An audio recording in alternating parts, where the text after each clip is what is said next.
Cristian Aslani ka folur në Itali për eksperiencën e tij me Torinon, mesfushori kombëtares është i huazuar te klubi Serie A nga Interi.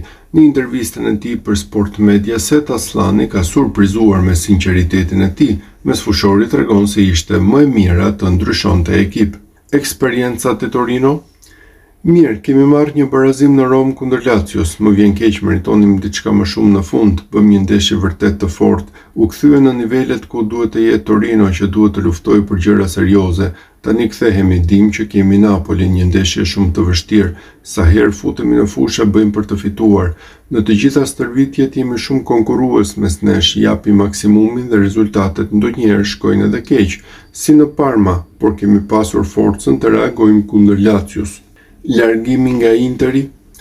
Më vjen keq sepse lash djem fantastik dhe një klub të madh, por ishte më mirë për të gjithë të ndryshonim. Për mua, për Interin, jam i lumtur që jam në Torino, e kam dashur shumë dhe është e rëndësishme të jem këtu. Kam një grup që më do, më kanë integruar në një mënyrë të mrekullueshme. Penalizim nga Brozovic dhe Çalhanoğlu? Kam pasur vështirësitë e mia, natyrisht që nëse gjithmonë kanë luajtur të tjerët, unë isha më pak se ata. Por jam i kënaqur me rrugtimin që kam bërë dhe me atë që po vazhdon. Tani është puna ime të jap më të mirën.